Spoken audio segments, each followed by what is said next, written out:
इंसान के प्राण कैसे निकलते हैं? मौत जब आती है तो क्या होता है? क्या सच में यमराज खुद लेने आते हैं? मरने के बाद आत्मा कहां जाती है? इंसान अपने कर्मों का फल यहीं भुगतता है या फिर नरक में भी उसे जलाया जाता है? हिंदू धर्म में कहा जाता है कि इंसान जो भी करता है उसके फल उसको मिलते ही हैं।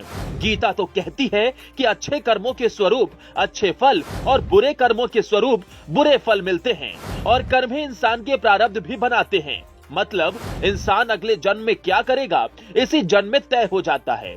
मान्यता ऐसी है कि भगवान भी चाहकर किसी के प्रारब्ध को नहीं बदल सकते। मतलब इंसान ने जो कर्म किए हैं प्रारब्ध उसी से बनेंगे और उसके जीवन की आगे की चीजें उसी के कर्मों से तय होंगी। लेकिन इंसानों को जो सबसे ज्यादा सताने वाली बात होती है वो मृत्यु की होती है। लोग अक्सर सोचते हैं कि मौत के बाद क्या सच में नर्क और स्वर्ग होता है? पुराणों की माने तो नर्क और स्वर्ग होता भी है और इंसानों की आत्मा को वहां उनके कर्मों के फल के हिसाब से जाना पड़ता है। आज इस वीडियो में हम आपको पुराणों में जो मान्यता है कि प्राण कैसे निकलते हैं और इंसान की आत्मा मरने के बाद पहले कहां जाती है ये बताएंगे। एक बार की बात है, भगवान विष्णु अपने वाहन यानी पक्षी राज गरुड़ पर सवार होकर स्वर्ग की तरफ जा रहे थे। तभी गरुड़ ने उनसे कई प्रश्न पूछ डाले।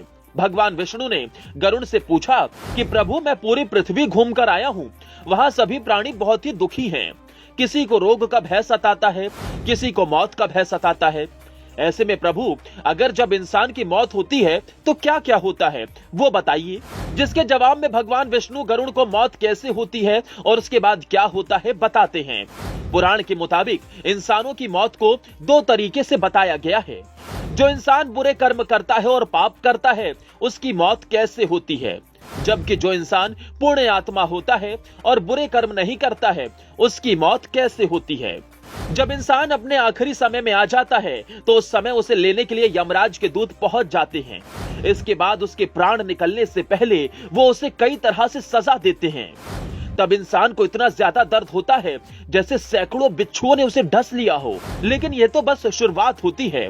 प्राण निकलने के बाद जब आत्मा को लेकर यमदूत रास्ते में होते हैं तब वो कई तरह की दूसरी सजा भी देते हैं। उसे कई तरह के खंबे में बांधा जाता है और फिर हजारों कटीले कोड़े यमदूत बरसाते हैं। जैसे ही पापी इंसान यमदूतों को देखता है वो उनके आगे गिड़गिड़ाता है और उनसे छोड़ने की गुहार लगाता रहता है, जिस पर यमदूतों को और गुस्सा आता है और वो उस इंसान को और ज्यादा सजा देते हैं। जबकि पुराण की मान्यता है कि अच्छे इंसानों को जो पाप नहीं करते हैं उन्हें यमदूत सम्मान के साथ यमराज के सामने लेकर जाते हैं। वहीं पापी आदमी की आत्मा जब यमराज के सामने आती है तो यमराज उसे अपना डरावना रूप दिखाते हैं जिससे वो कांप उठती है। वहां से वो भागते हुए वो दोबारा उसी इंसान के शरीर में घुसना चाहती है, लेकिन यमदूत उसके गले में फंदा डाले रहते हैं। उसे भूख और प्यास बहुत सताती है और वो बहुत रोता है और अपने बुरे कर्मों पर पछताता है। इसके बाद जब उसके घर वाले उसके 13वीं करते हैं तब उसे खाने के लिए मिलता है, जबकि मान्यता है कि अगर 13वीं ना की जाए तो उसकी आत्मा भूखे प्यासे भटकती रहती है। इंसानों की मौत के बाद इसलिए माना जाता है कि 13वीं की जाती है। पक्षीराज गरुड़ को भगवान विष्णु से मौत से जुड़े हुए सवाल का जवाब मिल जाता है, जिसके बाद वो उन्हें प्रणाम करते हैं और फिर ये प्रश्न पूछ लेते हैं, मरने के बाद इंसान के साथ कई तरह के काम क्यों किए जाते हैं, जैसे उसे नहलाया जाता है और बाकी भी चीजें उसके साथ क्यों की जाती हैं।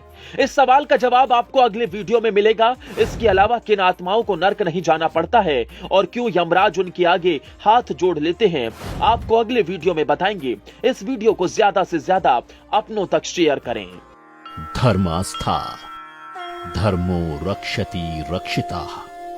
हमारे फेसबुक पेज को करें फॉलो और यूट्यूब चैनल को करें सब्सक्राइब।